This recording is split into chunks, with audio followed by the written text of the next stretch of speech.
Ciao. Shift for light speed. No. Light speed is too slow. Light speed too slow? We're going to have to go right to ludicrous speed. Whole thing's going to go poorly for everybody thing. Oh, got it. Well, and that's fine. Well, I mean, hey, man, it's okay. Sorry, everybody. August Trometer is here with us. Apologies, by the way. I say apologies. I didn't miss yesterday. I chose to miss yesterday. It's a different kind of thing.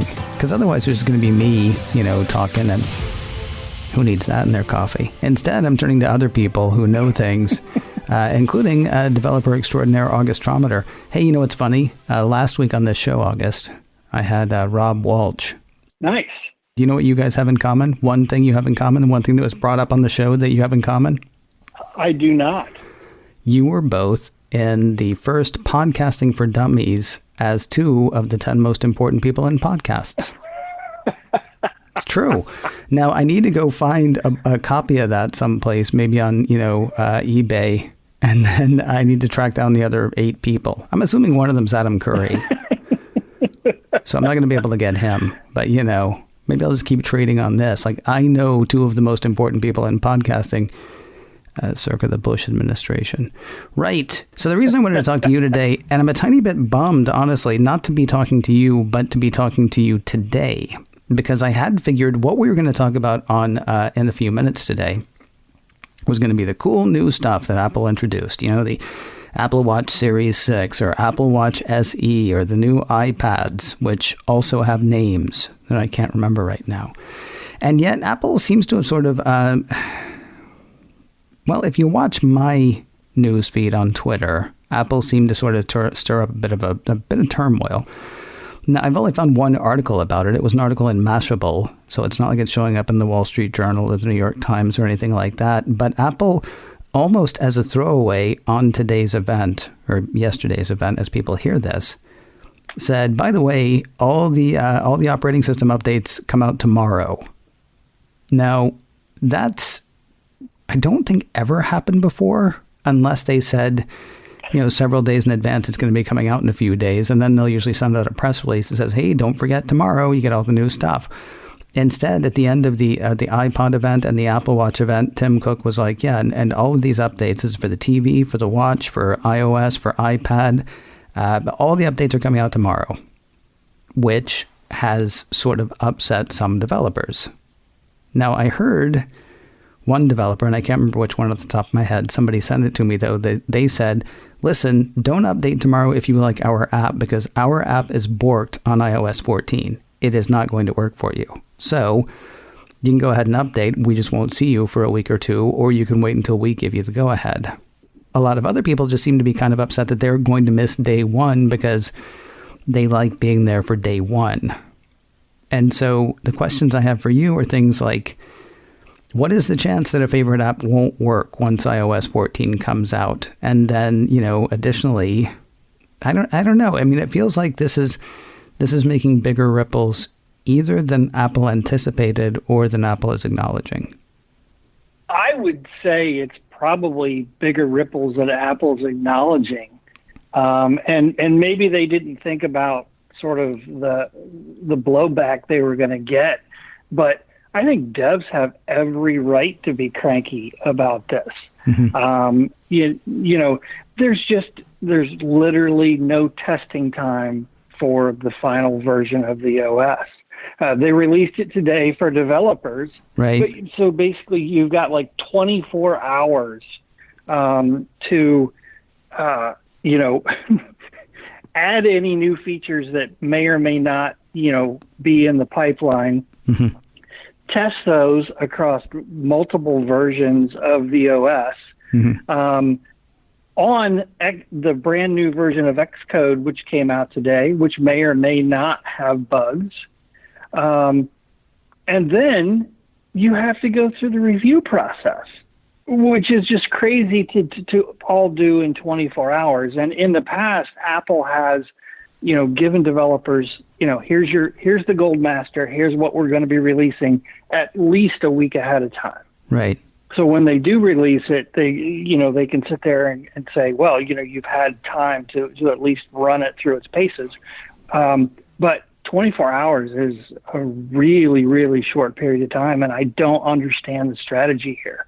Okay, help me out though with the questions I asked a moment ago. Is this kind of a bummer because so many developers like to be there on day one of a new operating system release, or does this stand to actually wreck a significant number of apps? I mean, I would assume, like if I go from iOS 12 to iOS 13 or iOS 13 to iOS 14, I pretty much expect that 14 is going to be compatible with iOS 13 apps.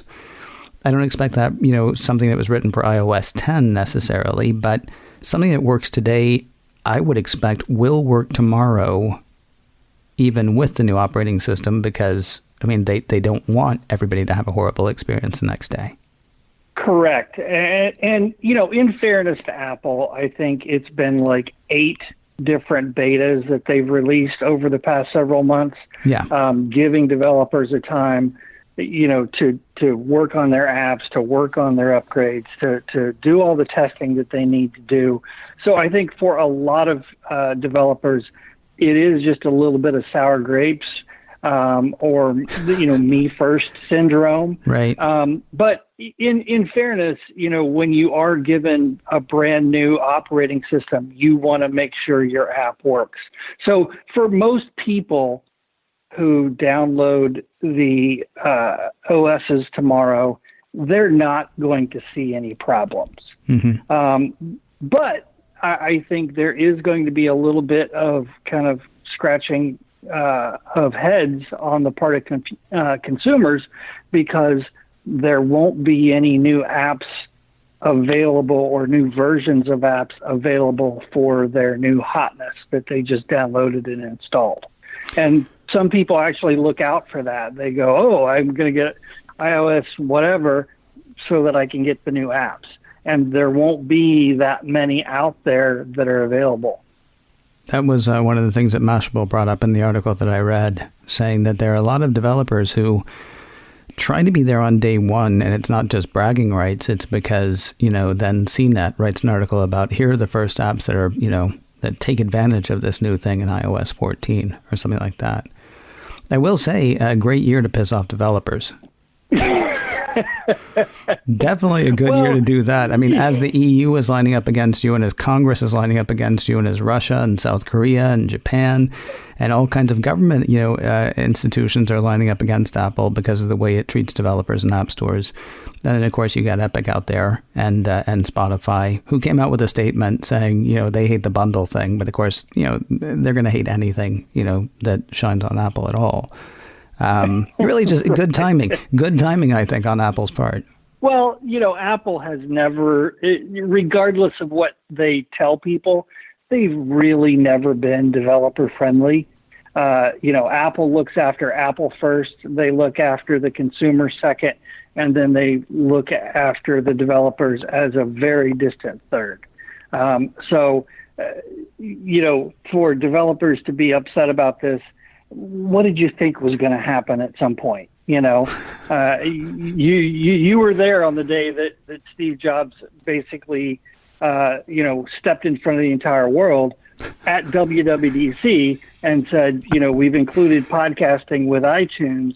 So now you don't need to download an app from a developer. And he did that in a room full of developers. Right. Well, in fairness, at the time, it was a room half full of developers because, WWDC wasn't the golden ticket at that point that it became a few years later. But yeah.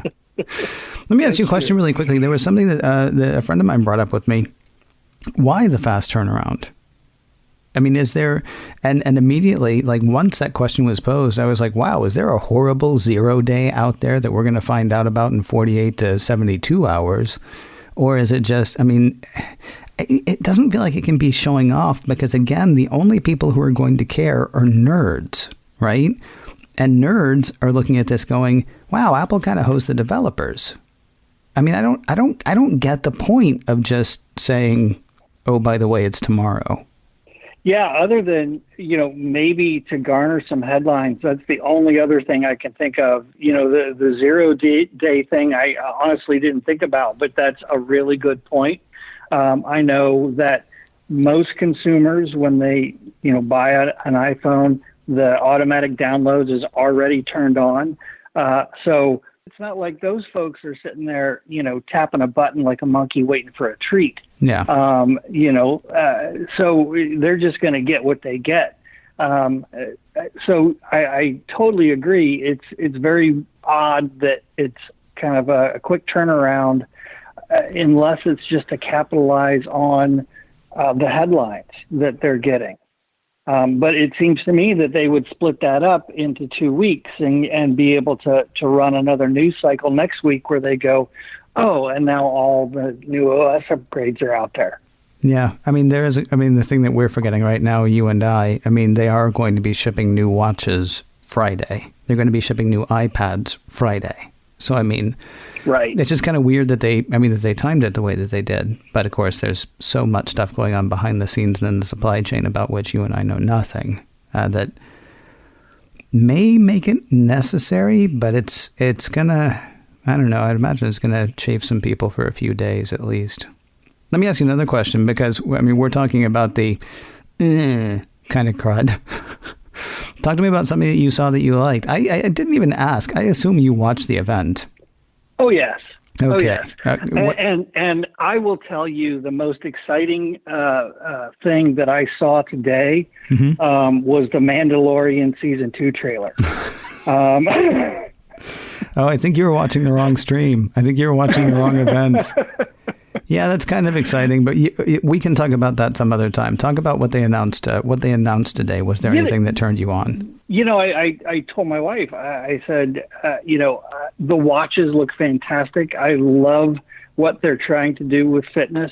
Mm-hmm. I love kind of the new colors and all of that, and the hardware just looks wonderful. Mm-hmm. But I've already got an Apple Watch that is very serviceable.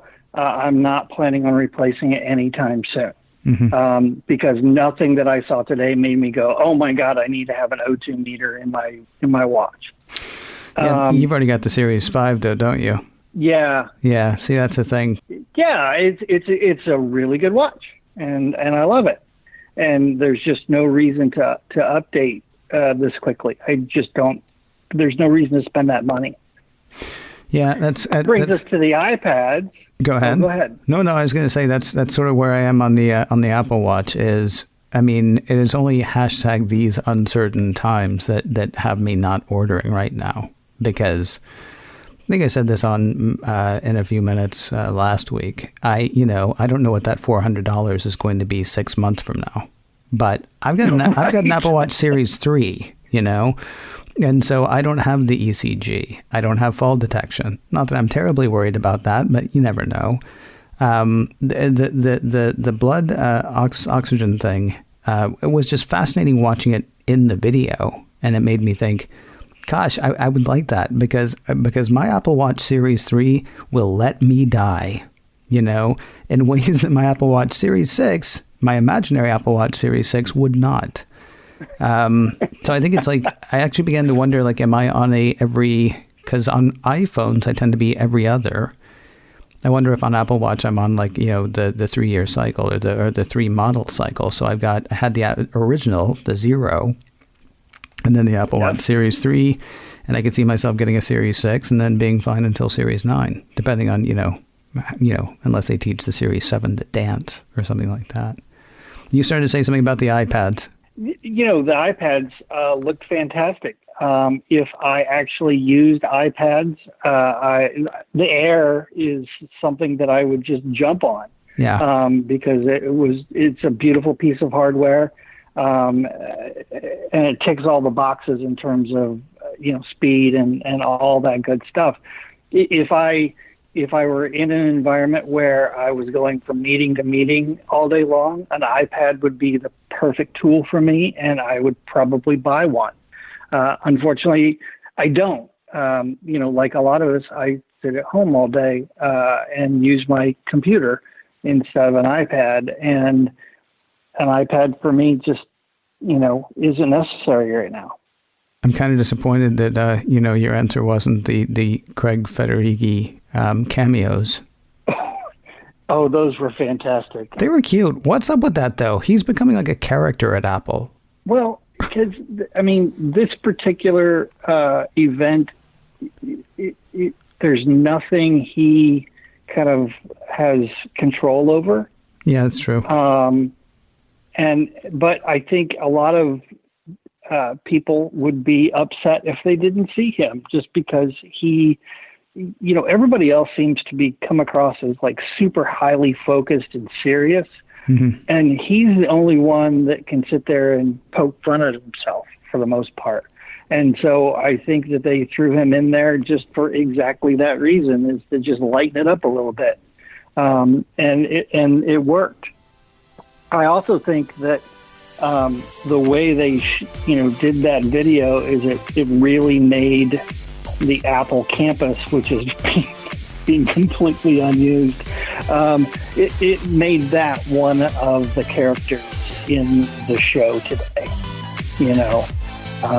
It made it part of the cast, which was nice.